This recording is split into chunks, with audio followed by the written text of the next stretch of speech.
أعوذ بالله من الشيطان الرجيم بسم الله الرحمن الرحيم السلام عليكم ورحمة الله وبركاته. الحمد لله رب العالمين والعاقبة للمتقين والصلاة والسلام على سيدنا محمد وعلى آله وصحابه أجمعين. أما بعد، قال الله تعالى في القرآن العظيم وفي الفرقان المجيد: أعوذ بالله من الشيطان الرجيم. بسم الله الرحمن الرحيم. وإنك لعلى خلق عظيم. صدق الله العليم. قال نبينا محمد صلى الله عليه وسلم: المسلم من سلم المسلمون من لسانه ويده. صدق صادق الأمين صلى الله عليه وسلم. அல்லாஹுவின் நிகரில்லாத அன்பும் அருளும் அருவிநாயகம் ரசூலுல்லாஹி ஸல்லல்லாஹு அலைஹி வஸல்லம் அன்னவர்கள் மீதும், அன்னவர்களின் குடும்பத்தார்கள், சத்திய தோழர்கள், நல்லோர்கள், நாவாக்கள், வலிமார்கள், குறிப்பாக ஜும்ஆவினுடைய கடமையை நிறைவேற்ற வேண்டும் என்பதற்காக வேண்டி இறை இல்லம் வருகை இருந்திருக்கின்ற நம்மவர்கள் மீதும், உலகில் வாழ்கின்ற முஃமினான முஸ்லிமான அனைவர்கள் மீதும் இறையருள் என்றென்றும் உண்டாவதாக. ஆமீன். கடந்துவிட்ட நிமிடங்கள் வரையிலும் நம்முடைய வாழ்நாளில் நம்மை அறிந்தோ அறியாமலோ நாம் செய்த குற்றங்களையும் குறைகளையும் பெரும்பாவங்களையும் அல்லாஹ் மன்னிப்பதோடு, இனி வாழும் காலமெல்லாம் பாவத்தின் அளவில் மீளாது நெருங்காது நம்மை பாதுகாத்து நம்முடைய உள்ளங்களில் உண்டான ஆகுமான எண்ணங்களை, நாட்டங்களை அல்லாஹ் அங்கீகரித்துக் கொள்வானாக. ஆமீன். அல்லாஹ் ஏவியதை எடுத்து நடக்கவும், அவன் எச்சரித்ததை தவிர்த்து வாழக்கூடிய உயர்ந்த வாக்கியத்தையும் வல்ல ரஹ்மான் அனைவர்களுக்கும் வழங்கி அருள்வாளிப்பானாக. நாம் வாழ்கின்ற இந்த இந்திய மண்ணிலும் உலகளாவிய அளவிலும் முஸ்லிம்கள் கண்ணியத்தோடும் சகோதரத்துவத்தோடும் வாழ்வதற்குரிய வழியை அல்லாஹ் விசீரணமாக்கி தருவானாக. நாம் இருக்கக்கூடிய இந்த இறை இல்லத்தின் வளர்ச்சிக்காக வேண்டி இன்று வரையிலும் உடலாலும் பொருளாலும் ஆலோசனைகளாலும் உதவக்கூடிய அத்துறை நபர்களையும் அல்லாஹ் அவனது நிகரில்லாத பேரருளால் அங்கீகரித்துக் கொள்வானாக. ஆமீன். சங்கைக்குரிய அல்லாஹ் நல்லடியார்களே, மனிதனை அல்லாஹ் படைத்து மனிதன் தன்னை வணங்க வேண்டும் என்கின்ற வணக்கத்தின் வழிகளையும் அல்லாஹ் நிர்ணயித்து, அந்த வணக்கங்கள் மட்டும் போதாது, மனிதன் பிற மனிதனிடத்தில் நல்ல குணத்தோடு நற்குணத்தோடு நடந்து கொள்ள வேண்டும் என்கின்ற ஒரு நிலையையும் அல்லாஹ் ஏற்படுத்தி வைத்திருக்கிறார். அருவிநாயகம் ஸல்லல்லாஹு அலைஹி வஸல்லம் அவர்கள் தன்னை குறித்து சொல்கின்ற பொழுது, இன்னமா புஇஸ்து லியுத்தம்மிமல் மகாரிமல் அஹ்லாக், நிச்சயமாக நான் நற்குணத்தை பரிபூர்ணப்படுத்துவதற்காக வேண்டியே அனுப்பப்பட்டுள்ளேன் என்றார்கள் முஹம்மது ஸல்லல்லாஹு அலைஹி வஸல்லம். நீங்கள் எப்படி வணங்க வேண்டும் என்பதை கற்றுத்தருவதற்காக நான் அனுப்பப்பட்டேன் என்று சொல்லவில்லை. நீங்கள் எப்படி நோன்பு நொறுக்க வேண்டும், எப்படி தர்மங்கள் செய்ய வேண்டும், நீங்கள் எப்படி தொழுகையில் ஈடுபட வேண்டும் என்பதை பரிபூர்ணப்படுத்தவும் கற்றுக் கொடுப்பதற்காகவும் நான் அனுப்பப்பட்டேன் என்று நபிகள் நாயகம் ஸல்லல்லாஹு அலைஹி வஸல்லம் செய்யல, அந்த இடத்துல சொல்லலை. பெருமானார் ஸல்லல்லாஹு அலைஹி வஸல்லம் அவர்கள் சொன்ன வார்த்தை, நற்குணத்தை பரிபூர்ணப்படுத்துவதற்காக வேண்டி அல்லாஹ் என்னை அனுப்பியிருக்கிறான் என்றார்கள். குணம், நற்குணங்கள் என்பது மனித வாழ்க்கையில் மிக முக்கிய பங்காக இருக்கிறது.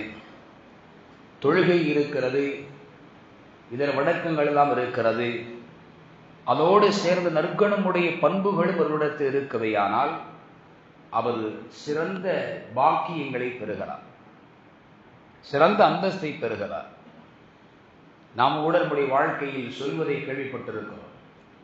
சிலரைகளை பற்றி அவர்களுக்கு அல்லாஹ் அளித்த பாக்கியங்கள், நல்ல வாழ்க்கை, சந்தோஷமான பொருளாதாரம், இவைகளையெல்லாம் பெற்று வாழக்கூடிய மனிதரை பார்த்து சொல்வார்கள், அந்த மனிதனுடைய குணம் அப்படி. சிறப்போடு வாழ்கிறார் என்று சொல்லக்கூடிய நேரத்தில் அவருடைய குணம் அப்படி என்று சொல்வார்கள். அந்த நல்ல குணம் அல்லாஹ் அதனால் அவருக்கு என்ன செய்யலாம், கொட்டி கொடுக்கிறான் என்று சொல்வார்கள். நல்ல குணமுடையவர்களாக இருந்தால் அவர்களுடைய வாழ்க்கையில் நலவுகளை அல்லாஹ் ஏற்படுத்தி தருகிறார். மார்க்கமும் அப்படித்தான் சொல்கிறது. நல்ல குணத்தோடு நடந்து கொண்டோமையானால் நம்முடைய நற்குணம் என்பது இந்த உலகத்தில் மட்டும் பார்க்கப்படுவதல்ல, நாளை மறுமையிலும் அல்லாஹ் அதை பார்க்கிறான். நம்முடைய வாழ்க்கை துணைவியர்களும் அதை பார்க்கிறார்கள். உம்மு சலமா ரலியல்லாஹு அன்ஹா அவர்கள் பெருமானார் ஸல்லல்லாஹு அலைஹி வஸல்லம் அவங்களிடத்துல ஒரு கேள்வி கேட்கிறாங்க. யா ரசூலல்லாஹ், இந்த உலகத்தில் ஆண்கள் ஒன்றுக்கு மேல் திருமணம் முடிக்கிறார்கள். சொர்க்கத்தில் அந்த ஆண் சொர்க்கவாசியாக இருந்து மனைவிமார்களும் சொர்க்கத்தை சார்ந்தவர்களாக இருந்தால் அவர்களோடு இவர் சேர்ந்து வாழ்ந்து கொள்வார். ஆனால் இதே நிலை ஒரு பெண்ணுக்கு உலகத்தில் ஏற்படுகிறது. ஒரு கணவன், திருமணம் முடித்த கணவர் இறந்து விடுகிறார், மறுமணம் செய்கிறாள் அந்த பெண். அல்லது அடுத்து இன்னும் ஒரு திருமணம் அந்த பெண்ணுக்கு இந்த உலகத்தில் நிகழ்கிறது. இப்படி ஒன்றுக்கு மேற்பட்ட கணவனினோடு இந்த உலகத்தில் வாழ்ந்த பெண் சொர்க்கத்தில் நுழைகிறாள். இந்த பெண்ணை உலகத்தில் மனைவியாக ஏற்றுக்கொண்ட கணவன்மார்களும் சொர்க்கத்திற்குள் வருகிறார்கள். இப்படி இருக்கின்ற பொழுது இந்த பெண்ணினுடைய நிலை என்ன? இந்த பெண் யாரோடு, எந்த கணவரோடு சேர்ந்து வாழ்வாள்? சொர்க்கத்தில் யாரோடு சேர்ந்திருப்பாள்? அந்த இடத்தில் நபிகள் நாயகம் ஸல்லல்லாஹு அலைஹி வஸல்லம் அவர்கள் சொன்னார்கள், உம்மு சலமா, உலகத்தில் அந்த பெண்ணிடத்தில் எந்த கணவர் சிறந்த நற்குணத்தோடு நடந்து கொண்டாரோ அந்த கணவரை அந்த பெண் தேர்வு செய்வாள். தேர்வு செய்வதற்கான முழு உரிமை அல்லாஹ் வழங்கி விடுவான்.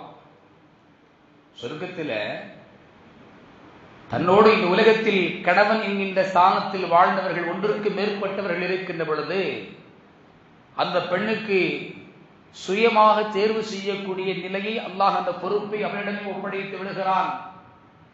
அந்த சொர்க்கவாதியான அந்த பெண்மணி யாரை தேர்வு செய்வார்கள் என்று சொன்னால் நபிகள் நாயகம் ஸல்லல்லாஹு அலைஹி வஸல்லம் சொல்கிறார்கள், அந்த பெண் யாரை தேர்வு செய்வாள் என்றால், உலகத்தில் தன்னிடத்தில் யார் நற்குணத்தோடு எந்த கணவர் சிறந்த முறையில் நடந்து கொண்டாரோ அந்த கணவரை அந்த பெண் தேர்வு செய்து கொள்வார் என்றார்கள் முஹம்மது ரசூலுல்லாஹி ஸல்லல்லாஹு அலைஹி வஸல்லம்.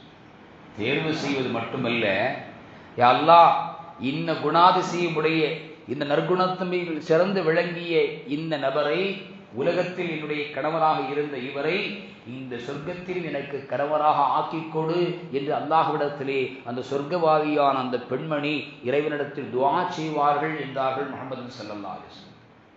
தேர்வு செய்வது மட்டுமல்ல, அல்லாஹ்விடத்திலே கேட்கிறது. அந்த இடத்திலும் சொர்க்கத்திலும் கேட்பது, இவரை எனக்கு இங்கு துணையாக ஆக்கிக்கொடு.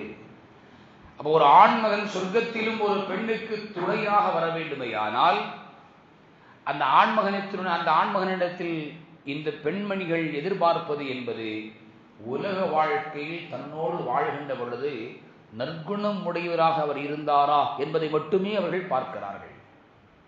சொர்க்கத்தில் நம்முடைய மனைவிமார்கள் நம்மை பார்ப்பது அதைத்தான். நற்குணம் உடையவன் மனிதராக இந்த கணவராக இவர் இருந்தாரா என்பதை பார்த்து அல்லாஹ்விடத்திலே, யா அல்லாஹ், இவரை சிறந்த கணவராக நல்ல குணமுடையவராக இருந்தார், அதனால் இந்த ஆகிரத்தினுடைய இந்த சொர்க்க வாழ்விலும் எனக்கு துணையாக ஆக்கிக் கொடு என்று அல்லாஹ்விடத்திலே கேட்பார்கள். நம்முடைய வாழ்க்கையில் இங்கு நாம் பேணக்கூடிய, நடைமுறைப்படுத்தக்கூடிய நல்ல குணங்கள் என்பது இந்த உலகத்தில் நன்மை பெற்றுத் தருவது மட்டுமல்ல, நாளை மறுமையிலும் சொர்க்கத்திலும் நமக்கான ஜோடியோடு சேர்ந்து வாழக்கூடிய பாக்கியத்தை அது தருகிறது என்பதை பெருமானார் ரசூலுல்லாஹி ஸல்லல்லாஹு அலைஹி வஸல்லம் அவருடைய இந்த பொன்மொழி நமக்கு சொல்லித் தருகிறார். நற்குணம் என்பது என்ன? அப்துல்லாஹ் பின் முபாரக் ரஹ்மத்துல்லாஹி அலைஹி அவங்க சொல்றாங்க, வஸஃப ஹுஸ்னுல் குலுகி, நற்குணத்தினுடைய தன்மை என்பது ஃபகால ஹுவ பஸ்துல் வஜ்ஹி, மலர்ந்த முகத்தோடு இருப்பது. நற்குணத்தினுடைய அடையாளம் என்பது மலர்ந்த முகத்தோடு இருப்பது. சிலர்களை பார்த்தால் எப்பொழுதுமே கடுகடுத்த முகத்தோடு இருக்கிறார்கள். முகத்தை எப்பொழுது எந்த இடத்தில் பார்த்தாலும் கடுகடுப்பினுடைய தன்மை மாறாது. சிலர்களை பார்க்கலாம், எந்த இடத்தில் மலர்ந்த முகத்தோடு சிரித்த முகத்தோடு இருப்பார்கள். அப்படிப்பட்ட நபர்கள் எந்த இடத்தில் நம்மால் மறக்க முடியாது. மலர்ந்த முகத்தோடு சிரித்த முகத்தோடு இருக்கக்கூடியவர்களை எந்த இடத்தில் நம்மால் மறக்க முடியாது. மலர்ந்த முகத்தோடு இருப்பது என்பது நற்குணத்தினுடைய அடையாளம் என்கிறார்கள் அப்துல்லாஹ் முபாரக் ரஹ்மத்துல்லாஹி அலைஹி அவர்கள். அடுத்து வபதுல் மஅரூஃபி, உபகாரம் செய்வது. பெருமானார் ரசூலுல்லாஹி ஸல்லல்லாஹு அலைஹி வஸல்லம் அவர்களிடத்தில் இந்த பண்புகள் எல்லாம் நிறைவாக இருந்தது. ஸல்லல்லாஹு அலைஹி வஸல்லம் அவர்கள் சபையில் மலர்ந்த முகத்தோடு இருப்பார்கள். சஹாபாக்கள் அறிவிக்கிறார்கள். பெருமானார் ஸல்லல்லாஹு அலைஹி வஸல்லம் அவர்கள் அவர்களுடைய முகத்தில் எப்பொழுதுமே மலர்ந்த முகத்தோடு காட்சி தருவார்கள். கடுகெடுத்த முகம் உடையவர்களாக அவர்கள் இருக்க மாட்டார்கள். அதுபோல இன்னொரு சஹாபி உம்மஹாத்துல் முஃமினீன் அன்னை ஆயிஷா ரலியல்லாஹு அன்ஹா அவர்களிடத்தில் பெருமானார் ஸல்லல்லாஹு அலைஹி வஸல்லம் அவர்களை குறித்து கேட்கிறார்கள். நபி ஸல்லல்லாஹு அலைஹி வஸல்லம் அவர்கள் எப்படி இருப்பார்கள்? தாயார் அவர்கள் ஒரே வார்த்தையில் பதில் சொன்னார்கள். பெருமானார் ஸல்லல்லாஹு அலைஹி வஸல்லம் அவர்கள் எல்லா காலகட்டங்களிலும் பிறருக்கு உபகாரியாகவே இருந்தார்கள். உபகாரம் செய்யக்கூடியவர்களாகவே முஹம்மது ரசூலுல்லாஹி ஸல்லல்லாஹு அலைஹி வஸல்லம் அவர்கள் திகழ்ந்தார்கள். அது மறுக்க முடியாத உண்மை. எந்த இடத்திலும் ஸல்லல்லாஹு அலைஹி வஸல்லம் அவர்கள் இந்த உம்மத்துமார்களுக்காக உபகாரியாகவே திகழ்ந்திருக்கிறார்கள். பிறருக்கு உபகாரம் செய்வது நற்குணத்தினுடைய அடையாளங்களில் ஒன்று. நபிகள் நாயகம் ஸல்லல்லாஹு அலைஹி வஸல்லம் அவர்கள் தன் உயிர் பிரியக்கூடிய அந்த தருணத்திலும் இந்த சமுதாயத்திற்கான மிகச்சிறந்த உபகாரியாகவே அவர்கள் இருந்திருக்கிறார்கள். ரூஹை எடுக்கின்ற பொழுது வேதனை தாங்க முடியவில்லை. எனக்கே இப்படியான வேதனை என்றால் என் சமுதாய மக்களுக்கு எப்படிப்பட்ட வேதனை இருக்கும் என்று கவலைப்பட்டார்கள். என் சமுதாயத்தவர்களுடைய குற்றங்களை அல்லாஹ் மன்னிக்க வேண்டும் என்று கவலைப்பட்டு கண்ணீர் சிந்தினார்கள். எல்லா நபிமார்களுக்கும் அல்லாஹ் பிரத்யேகமான பிரார்த்தனையை துஆவை கொடுத்திருந்தான். எல்லா நபிமார்களும் அவர்களுடைய சந்தர்ப்ப சூழலை கருத்தில் கொண்டு அவர் இந்த துஆவை செய்துவிட்டார்கள். ஆனால் எனக்கு வழங்கப்பட்ட அந்த பாக்கியத்தை நாளை மறுமையில் என் சமுதாய மக்களினுடைய ஷஃபாஅத்திற்காக வேண்டி, பரிந்துரைக்காக வேண்டி நான் அதை பத்திரப்படுத்தி வைத்திருக்கிறேன் என்றார்கள் முஹம்மது ரசூலுல்லாஹி ஸல்லல்லாஹு அலைஹி வஸல்லம். நம்ம சிந்திச்சு பார்க்கணும். நபியை பின்பற்ற வேண்டும், நபியை நேசிக்க வேண்டும், நபி அவர்கள் போதித்த அழகான நெறிமுறைகளை நாம் வாழ வேண்டும். எதற்காக வேண்டி இப்படியெல்லாம் சொல்லப்படுகிறது? எதன் காரணத்தால் நான் நபியை நேசிக்க வேண்டும், அவர்களுடைய வழிகாட்டுதலை நான் பின்பற்ற வேண்டும் என்றால் அதற்கான பதில் இதுதான். நாளை மறுமையிலும் கூட எவராலும் உதவி செய்ய முடியாது. யௌம யஃபிருல் மர்உ மின் அஹீஹி வ உம்மிஹி வ அபீஹி வ ஸாஹிபத்திஹி வ பனீஹி என்று அல்லாஹ் குர்ஆனில் சொல்கிறான். அவரவர்கள் தன் தாயை, சகோதரர்களை, சகோதரிகளை பார்த்தால் விரண்டு ஓடுவார்கள். அல் யௌம நஹ்திமு அலா அஃப்வாஹிஹிம், அன்றைய நாளில் அவர்களுடைய நாவுகளில் நாம் முத்திரையிட்டு விடுவோம். உலகத்தில் இந்த நாவு இருக்க போய் இவ்வளவு பேச்சு, இல்லாததை இருப்பதாகவும், இருப்பதை இல்லாததாகவும், தரம் இல்லாததை தரம் உள்ளதாகவும், இப்படியெல்லாம் மாற்றி அமைத்து அவனுடைய நாவின் சாமர்த்தியத்தால் விற்கவும் வாங்கவும், தன் விஷயத்தை சாதித்துக் கொள்ளவும் எல்லாம் இந்த நாவால் மனிதன் இந்த உலகத்தில் அடைந்து கொள்கிறான். நாவினுடைய சாமர்த்தியம் இவ்வளவு பெரிய பொருளை இந்த விலைக்கு முடிச்சுட்டாருங்க. இவ்வளவு பெரிய இடம், சொத்து, பெரிய அளவில் உண்டான சொத்தை இவ்வளவு ஒரு சின்ன தொகைக்கு அந்த ஆள் முடிச்சுட்டாரு. இன்னொரு ஆள் சொல்லுவாங்க, அந்த ஆளுடைய சாமர்த்தியங்க, நாவினுடைய சாமர்த்தியம். அந்த ஆள் பேசினாலே அப்படியே செஞ்சிருவாரு. எவ்வளவு குறைக்க முடியுமோ அவ்வளவு குறைச்சு வாங்கிடுவார். அந்த நாவுடைய சாமர்த்தியம், இந்த சாமர்த்தியம் எல்லாம் சாவு வரைகின்ற வரையில் தான். சாவு வந்துவிட்டது என்று சொன்னால் சாமர்த்தியம் எல்லாம் முடிந்துவிடும், அடங்கிவிடும், நம்மோடு அடக்கி விடுவார்கள், மண்ணோடு மண்ணாக புதைக்கப்பட்டு விடும். அதற்கு பின்னால் இந்த உலகத்தில் எந்த நாவை வைத்து சாமர்த்தியமாக மனிதன் பிழைத்தானோ, தப்பித்துக் கொண்டானோ, பிறரை ஏமாற்றினானோ, பிறருக்கு மோசடி செய்தானோ, பிறரை அவதூறு கூறினானோ, பிறரிடத்தில் பொய் சத்தியம் செய்தானோ, அத்துணைக்கும் அல்லாஹ் முத்திரையிட்டு விடுவான். அல்யௌம நஹ்திமு அலா அஃப்வாஹிஹிம், அவர்களுடைய நாவுகளின் மீது நாம் முத்திரையிட்டு விடுவோம் என்று அல்லாஹ் சொல்கிறான். அவன் முத்திரையிட்டு விட்டு என்று சொன்னால் அதற்கு பின்னால் நாவு பேசுறதுக்கு அங்கே வேலை இல்லை. உடல் உறுப்புகள் எல்லாம் பேச ஆரம்பித்துவிடும். உடல் உறுப்புகள் ஒவ்வொன்றாக மனிதனுக்கு எதிராக சாட்சி சொல்லும். அருமையானவர்களே, அந்த மறுமையினுடைய நிலை, அந்த மறுமையினுடைய நிலையில் இருந்து மனிதன் பாதுகாப்பு பெற வேண்டுமையானால், கடும் வேதனைகளில் இருந்து அந்த மனிதன் பாதுகாப்பு பெற வேண்டும், நாம் வெற்றி பெற்றவர்களாக ஆக வேண்டுமையானால் இந்த உலகத்தினுடைய வாழ்க்கையில் நல்ல குணமுடையவர்களாக நாம் இருக்க வேண்டும். பெருமானார் ஸல்லல்லாஹு அலைஹி வஸல்லம் அவர்கள் அந்த மறுமையில், கடுமையான வேதனை நிறைந்த அந்த மறுமை நாளில் அமளிகளினுடைய திடுக்கத்தால் மனிதன் பேதளித்து விடுவான். ஒரு பக்கத்தில் தனக்கு முன்னால் தன்னுடைய வாழ்க்கையில் செய்த அத்துணை விஷயங்களையும் அல்லாஹ் பட்டியலிட்டு வைத்திருக்கிறான். எதையுமே மறுக்க முடியாது. நாவு திறந்தாவல உடனே மறுக்க முடியும். நாவு திறந்து அசைத்தால் அல்லவா இந்த மனிதன் இல்ல அல்லாஹ் இதை நான் செய்யவே இல்லை அப்படின்னு சொல்றதுக்கான வழி இருக்கும். அங்க நாவு தான் என்ன செய்யப்படும்? பூட்டப்பட்டு விடும். எல்லா உறுப்புகளும் சாட்சி சொல்லும். இருக்கின்ற அத்துணை பட்டியலுடைய பதியப்பட்ட அத்துணை விஷயங்களையும் கரங்கள் செய்திருந்தால் கரங்கள் சாட்சி சொல்லும், கால்களால் செய்திருந்தால் கால்கள் சாட்சி செய்யும் சொல்லும், கண்கள் செய்திருந்தால் கண்கள் சாட்சி சொல்லும். எல்லா உறுப்புகளும் சாட்சியாக மாறிவிடுகின்ற பொழுது மனிதன் தப்பிப்பதற்கான எந்த வழியையும் பெற முடியாது, யாருடைய பரிந்துரையும் ஏற்க முடியாது. லா பைஉன் ஃபீஹி வலா குல்லத்துன் வலா ஷஃபாஅ, அல்லாஹ் சொல்கிறான். வியாபாரம்லாம் அங்க பேச முடியாது. யா அல்லாஹ், அந்த நரகத்திலிருந்து கொஞ்சம் வெளியே தள்ளிட்டேன்னு சொன்னா எனக்குள்ள இவ்வளவு பெரிய அமௌண்ட் உனக்கு நான் கொடுத்துட்றேன் அப்படின்னு நம்ம சொல்ல முடியுமானா முடியாது. இந்த உலகத்தில் அதை கொண்டுதான் இன்னைக்கு நகர்த்த முடியும்.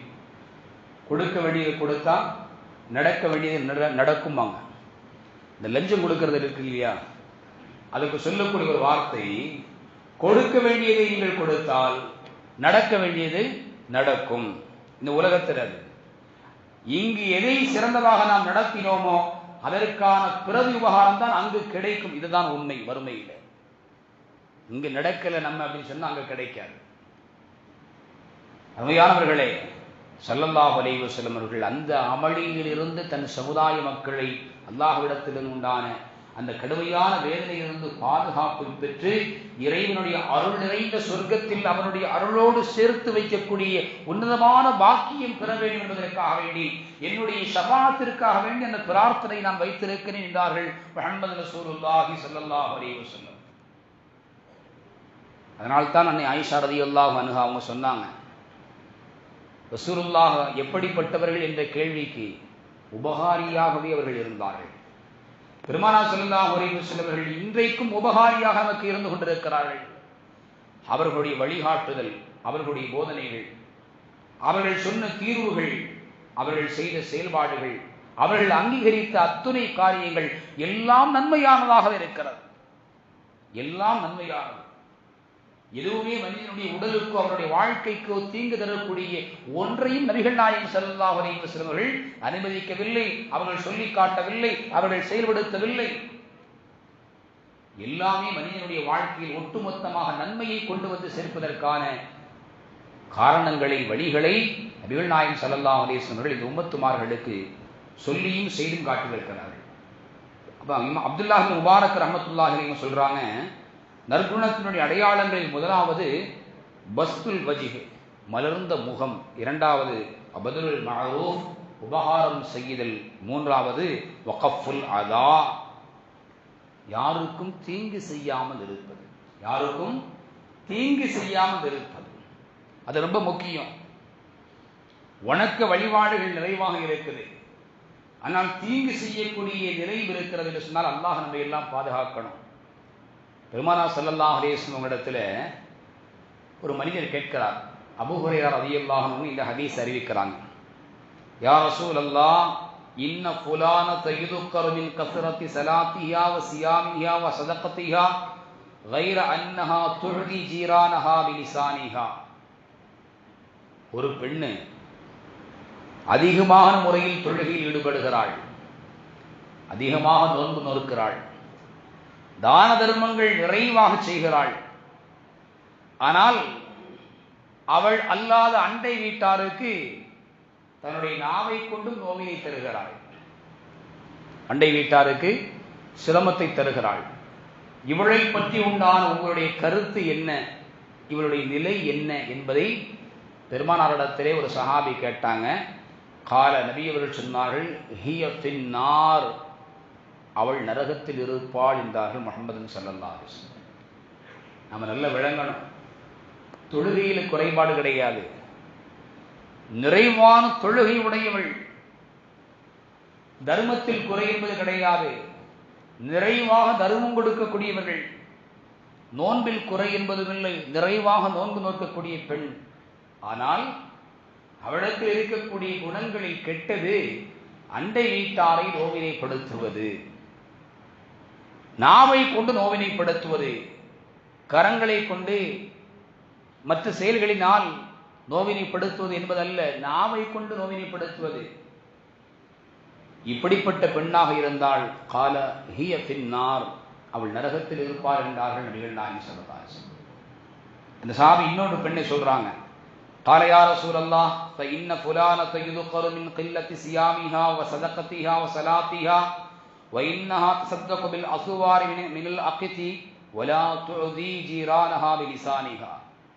இன்னொரு பெண்ணு ரொம்ப பெருசாலாம் தொழுகையில அதிகமாகலாம் தொழுகிறது இல்லை, அதிகமாக சதக்கா செய்கிறது இல்லை, அதிகமான முறையில் தர்மங்கள் செய்கிறது கிடையாது, நோம்பு நோக்கிறது இல்லை. குறைந்த வெண்ணெய் கட்டிகளை தான் என்ன செய்யறாங்க, அந்த பெண்ணு தர்மம் செய்யறாங்க. வெண்ணெய் கட்டிகள் என்பது அன்றைக்கு இலகுவாக கிடைக்கக்கூடிய ஒரு பொருள், அதைத்தான் அந்த பெண்ணு என்ன செய்யறாங்க, தர்மம் செய்யறாங்க. பெரிய அளவில் தர்மம்லாம் செய்யலை, பெரிய அளவில் நோம்பு இல்லை, தர்மம் செய்யலை, தொழுகை இல்லை. இவர்களை பற்றி உங்களுடைய கருத்து என்ன? ஆனால் இந்த பெண் அண்டை வீட்டாரிடத்தில் என்ன செய்யறாங்க, நோவினை தரல, அண்டை வீட்டாருக்கு இடையூறு நெருக்கடி தரல. இந்த பெண்ணை குறித்து உங்களுடைய கருத்து என்ன? கால ஹிய ஃபில் ஜன்னா, நபிகள் நாயகம் ஸல்லல்லாஹு அலைஹி வஸல்லம் அவர்கள் சொன்னார்கள், அவள் சொர்க்கத்தில் இருப்பாள் என்றார்கள் முஹம்மது ரசூலுல்லாஹி ஸல்லல்லாஹு அலைஹி வஸல்லம். பெருமானார் ஸல்லல்லாஹு அலைஹி வஸல்லம் அவர்கள் தன் தோழர்களுக்கு மத்தியிலே எல்லோரும் இருக்கின்ற பொழுது இந்த செய்தியை பதிவு செய்தார்கள். அல் முஸ்லிமு மன் சலிமல் முஸ்லிமூன மின் லிசானிஹி வ யதிஹி. ஒரு முஸ்லிம் அதனுடைய அடையாளம் என்ன? தன்னுடைய நாவாலோ கரத்தாலோ பிற முஸ்லிம்கள் அபயமற்றவர்களாக இருப்பார்கள், அச்சமற்றவர்களாக இருப்பார்கள். சில மனிதர்கள் வராரு என்று சொன்னால் அவர் பேசினாலே பெரிய பிரச்சனையாயிரும். ஏதாவது ஒரு குறையை சொல்லுவார், யாரை பற்றியாவது குறை பேசுவார், அவதூறு சொல்லுவார், பொய் சொல்லுவார். அப்படிங்கக்கூடிய அந்த நிலைப்பாட்டை சொல்லப்படாமல் அவருடைய நாவு, நம்முடைய நாவும் கரமும் மற்றவர்களுக்கு எந்த வகையிலும் இடையூறு தராததாக, தீமை செய்யாத உறுப்புகளாக பாதுகாப்பை தரக்கூடிய, அச்சமற்ற நிலையை ஏற்படுத்தக்கூடிய ஒரு நிலையில் உள்ளவராக இருக்குமேயானால் நாம் முஸ்லிம்களில் ஒருவராக இருக்கும் என்பதை முஹம்மது ரசூலுல்லாஹி ஸல்லல்லாஹு அலைஹி வஸல்லம் அவருடைய ஹதீஸ் நமக்கு அறிவிக்கிறது. பெருமானார் ஸல்லல்லாஹு அலைஹி வஸல்லம் அவர்கள் சிறந்த குணமுடையவர்களாக இருந்திருக்கிறார்கள்.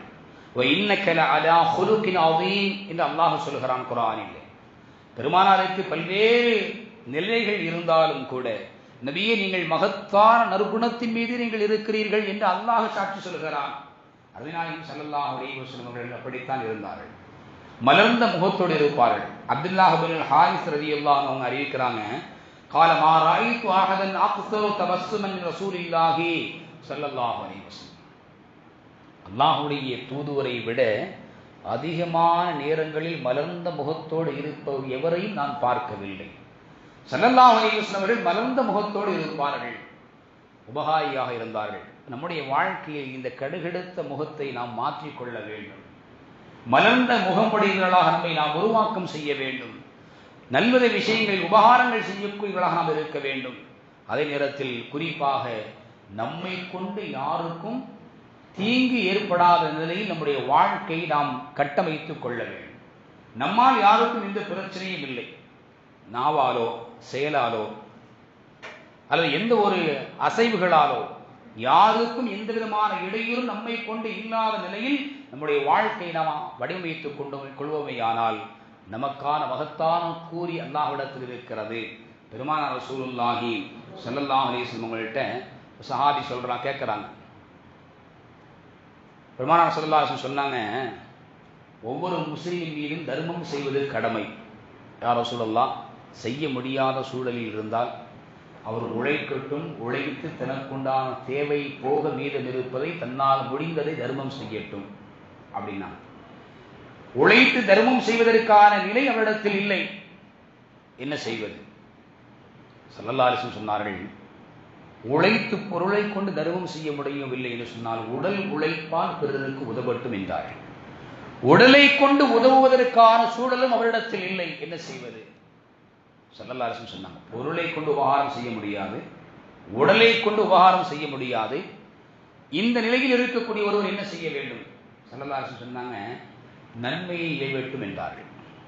யாரோ சொல்லலாம், அதற்கும் அவரால் இயலாத ஒரு நிலையில் இருக்கிறார். ஒரு சூழலில் இருக்கக்கூடிய மனிதர், அவர் என்ன செய்யட்டும்? பெருமானார் ஸல்லல்லாஹு அலைஹி வஸல்லம் சொன்னாங்க, பிறருக்கு நோவினை தராமல் இருக்கட்டும், பிறருக்கு நோவினை தராமல் இருப்பதே சிறந்த தர்மம் என்றார்கள் முஹம்மது ரசூலுல்லாஹி ஸல்லல்லாஹு அலைஹி வஸல்லம். எவ்வளவு அழகான வழிகாட்டுதல் பாருங்கள். மிக உயர்ந்த பண்பு எது? நற்குணங்களில் மிகச் சிறந்தது. நம்மால் பிறருக்கு எந்த தீங்கும் விளைவித்து விடக்கூடாது, கெடுதி நிகழ்ந்து விடக்கூடாது என்பதில் கவனமாக இருப்பது. பெருமானார் ஸல்லல்லாஹு அலைஹி வஸல்லம் அவங்க சொன்னாங்க, கேட்டாங்க சஹாபாக்கள்கிட்ட, அத்ததுரூனல் மல் முஃப்லிஸ், முஃப்லிஸ் என்பவர் யார் என்று உங்களுக்கு தெரியுமா? பரம ஏழை. சஹாபாக்கள் சொன்னாங்க, அல் முஃப்லிஸு ஃபீனா மன் லா திர்ஹம லஹு வலா மதா. யா ரசூலல்லாஹ், அல்லாஹ்வின் தூதரே, திர்ஹமும் அவர்களுக்கு நன்மை தரக்கூடிய இன்பமான வஸ்துக்கள் எது யாரிடத்தில் இல்லையோ அவர்தான் பரம ஏழை.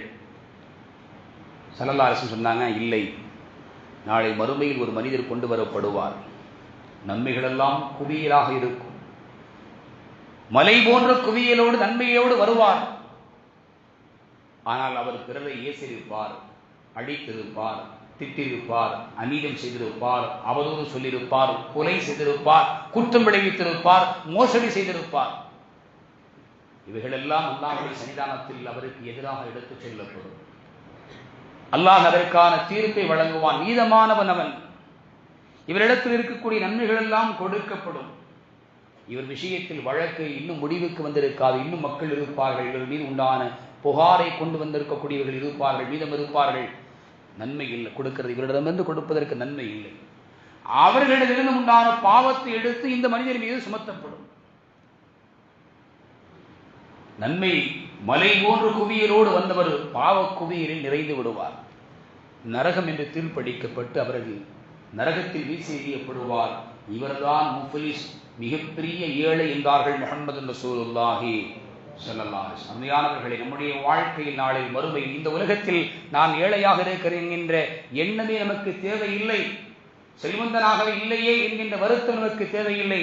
நாளை மறுமையில் நான் ஏழையாக நின்றுவிடக் கூடாது, பிறருடைய பாவச் சுமைகளை நான் சுமந்துவிடக் கூடாது, என்னுடைய நன்மை எனக்கு உதவியாக இருக்க வேண்டும், அல்லாஹ்விடத்திலே அவனுடைய அருளை பெற்றுத் தருவதற்கான காரணமாக அமைய வேண்டும் என்ற எண்ணத்தோடு இந்த உலகத்தில் நம்முடைய வாழ்க்கையை நற்குணத்தோடு நாம் அமைத்துக் கொள்ள வேண்டும். அல்லாஹ் ரப்பல் ஆலமீன் வாழும் காலமெல்லாம் முஹம்மது ரசூலுல்லாஹி ஸல்லல்லாஹு அலைஹி வஸல்லம் அவர்கள் எத்தகைய நற்குணத்தோடு சிறந்த நற்பண்புகளோடு வாழ்ந்தார்களோ அந்த நற்பண்புகளையும் நற்குணத்தையும் நிறைவாக பெற்று வாழக்கூடிய உயர்ந்த பாக்கியத்தை ரப்புல் ஆலமீன் அல்லாஹ் நமக்கும் நம்முடைய சந்ததிகளுக்கும் வழங்கி அருள்பாலிப்பானாக.